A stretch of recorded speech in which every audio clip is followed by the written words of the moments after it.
Welcome to this explainer. History loves to focus on massive movements and sprawling empires, but we frequently forget that every huge paradigm shift, it always starts with a single person, just one individual willing to take an impossible risk. When we look at early Islam, the foundation of belief didn't begin with a giant crowd. It literally began with one person's profound conviction. Today, we're diving into the incredible story of Khadijah bin Khuwaylid.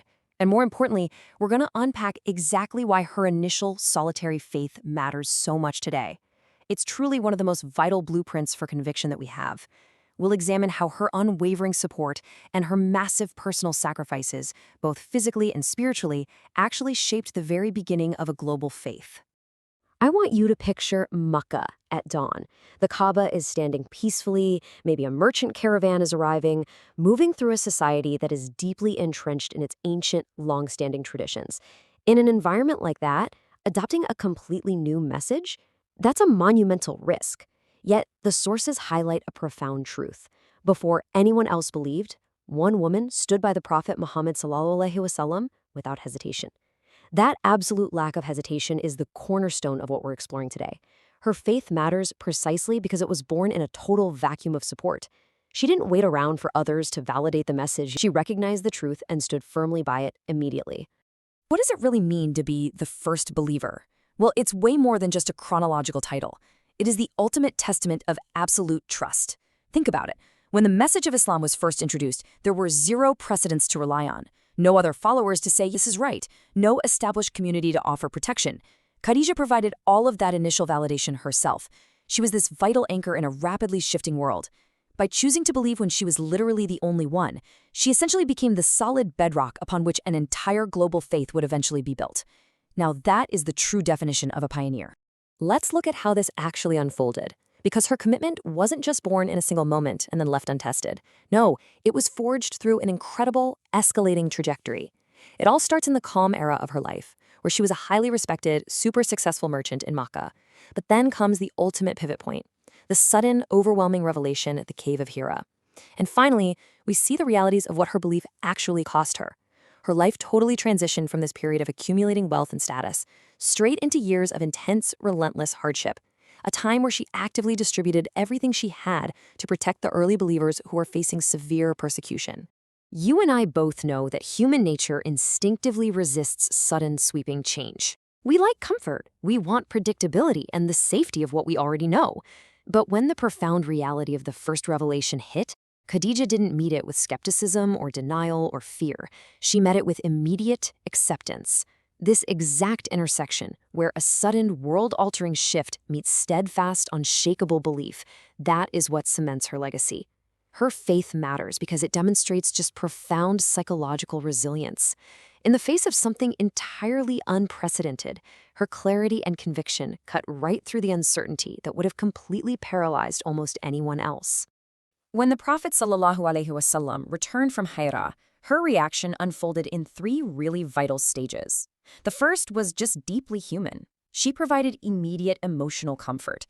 Long before theology spread or any communities were formed, there was just this pure, empathetic support of a spouse offering safety in a terrifying moment. The second stage was historic. She accepted Islam, taking that solitary first step. But the third stage? That's what truly defines her. Endurance. Because look, it's one thing to believe in a moment of passion, right? But it's entirely another to maintain that faith when fierce, systemic opposition sets in. Through all of that, her faith simply never wavered. But here's the thing, her belief wasn't just some internal feeling. It was the direct catalyst for monumental action and serious material sacrifice. This is where we see faith transition into a powerful operational force. As one of Makkah's most respected merchants, her wealth wasn't just kept around for comfort. It was immediately mobilized. Her internal conviction naturally overflowed into external action. And this tangible support is exactly why her early faith mattered so incredibly much. Without her financial backing and logistical resources during those highly vulnerable early days, the physical survival of the early believers would have been almost impossible. We really have to contrast what the early followers of Islam were facing against what Khadijah actually provided.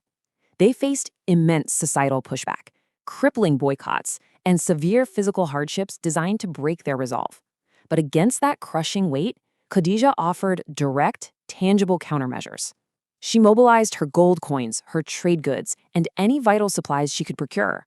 She quite literally balanced the scales of early persecution with her own personal generosity, carrying the logistical weight of a budding faith. Her belief wasn't just spiritual support, it was the actual food, shelter, and financial relief that allowed the message to physically survive its absolute harshest chapter. Just imagine the massive wealth of one of Makkah's most successful merchants being liquidated and actively distributed to those in desperate need. That's exactly what happened. She wasn't some passive observer watching history unfold. She was an operational lifeline, caring for suffering believers and standing beside the Prophet ﷺ through absolutely every trial meant she refused to retreat, even when the situation became economically devastating and physically dangerous. Her commitment was just absolute. She leveraged her entire life's work, her status, and her resources to shield the vulnerable. It proves for sure that true belief requires action when the stakes are at their absolute highest. So her enduring legacy really rests on three unshakable pillars. First, her initial belief was like a powerful lantern in a time of intense darkness and confusion. Second, her boundless generosity was the fuel that kept that light burning through years of relentless hardship and societal boycotts. And third, her unwavering loyalty was the solid foundation that ensured the light was never, ever extinguished, no matter how intense the pressure became. Together, these elements, faith, generosity, and loyalty, they completely define her true status as the mother of Islam. She didn't just witness the birth of a faith. She nurtured it, she protected it, and she ensured its survival. Bringing this all back to us, why does the faith of a Meccan merchant from centuries ago matter to you and me right now? Well, because her story is the absolute ultimate blueprint for conviction. We live in a modern world where we're constantly swayed by popular opinion, social media trends, and let's be honest, the paralyzing fear of standing alone. But Khadijah proves the immense historical power of being the absolute first to stand up for the truth. She teaches us that conviction doesn't require a crowd. The courage to stand by your principles, even when you are entirely alone in doing so, is a timeless virtue that literally changes the course of history. Her life completely redefines what greatness actually is. As history shows us time and time again, true greatness isn't about the accumulation of wealth or status. She willingly gave hers away to protect others. It's not about immediate popularity or societal approval either, since she faced intense societal trials and isolation for her choices. No, true greatness lies at the exact intersection of sincere, unwavering belief and the absolute willingness to sacrifice your own comfort and resources for a higher purpose. That is the definitive lesson of her legacy. It proves that what we are willing to give up ultimately defines what we truly value. As we wrap up this explainer, I want to leave you with one final provocative thought. How will you take inspiration from Khadijah in your own life today? When you face moments that require you to stand alone against the current, or situations that ask you to sacrifice your own comfort for the benefit of others, will you remember the first believer? Think about how the power of unwavering faith and solitary courage can shape your own world. Thank you so much for exploring this profound historical journey with us, and keep seeking those vital lessons that echo through time.